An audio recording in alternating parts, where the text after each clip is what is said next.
Bonjour à tous, voici le training de Border Cross spécifiquement dédié aux rollers. Donc, sans plus tarder, en commençant les rollers, il y a deux façons principales de les prendre pour un Border Cross.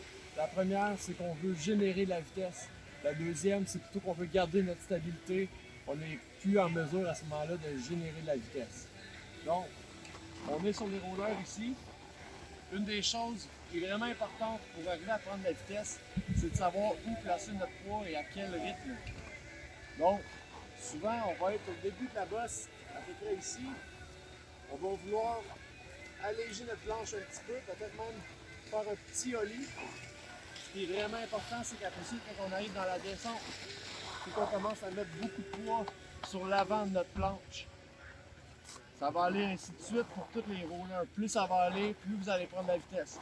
Avoir le poids en avant, ça vous permet vraiment de prendre de la vitesse. Il ne faut pas oublier qu'avant la prochaine bosse, il faut venir refaire un prochain ollie. Okay? L'idée, c'est de ne pas avoir de friction de notre planche à neige de toute la montée de la bosse. Donc, on va partir d'ici, dans un monde idéal, jusqu'à ici. Toute cette section-là, si on veut ne pas y toucher, ça serait encore le scénario idéal pour prendre de la vitesse.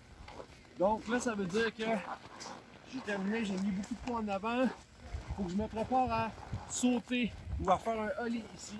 Donc, hop, extension, j'allège ma planche. Rendu ici, je ratterris et je viens mettre du poids en avant. Je vais faire un premier exercice. Où est-ce que on va le faire simplement pour s'adapter au rythme des bosses. Donc, vous allez voir, tout ce que je vais me concentrer, c'est garder mon nombril à la même hauteur. Mes jambes vont absorber les bosses. Alors, premier exercice, on fait simplement absorber les rollers. On se concentre à garder notre nombril à la même hauteur en tout temps. Et donc, on ne génère pas tant que ça de vitesse. Ça va ressembler à ça.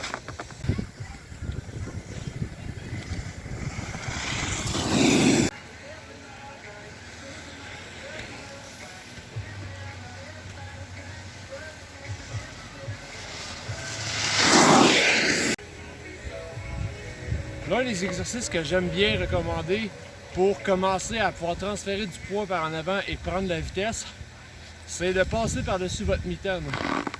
Donc, la bosse est ici, la mitaine, on vient la passer très fort dans la montée. Donc, à peu près ici. L'idée, c'est s'en venir, de faire un ollie par-dessus et ratterrir sur le jambe d'en avant, derrière la bosse. Donc, ça va aller comme ci.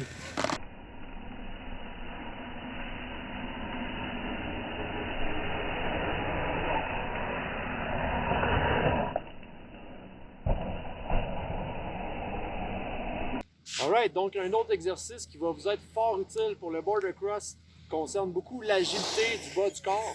Donc, il va s'agir de trouver un petit sous-bois bien éclairé que vous trouvez quand même facile. Et l'idée, c'est de venir vraiment utiliser le terrain avec beaucoup de créativité, beaucoup de variation. Les éléments clés qui vont vous aider là-dedans, c'est d'avoir un centre de gravité qui est bas. Donc, une bonne flexion des genoux en tout temps. On regarde loin, on prévoit notre trajectoire. Et là, c'est d'être très dynamique. Donc, tu sais, s'il y a des petites bosses que vous voulez générer de la vitesse, venez pousser dessus, surtout en mettant encore une fois du poids sur votre pied en avant, derrière les bosses.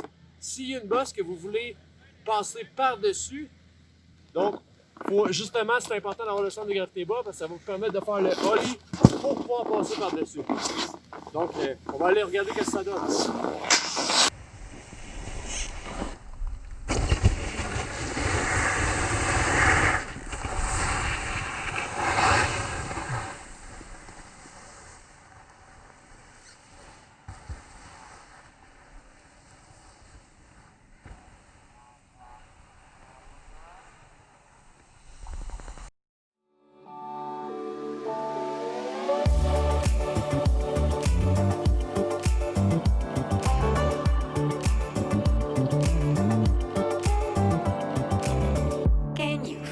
See the mess and trouble in your brain, and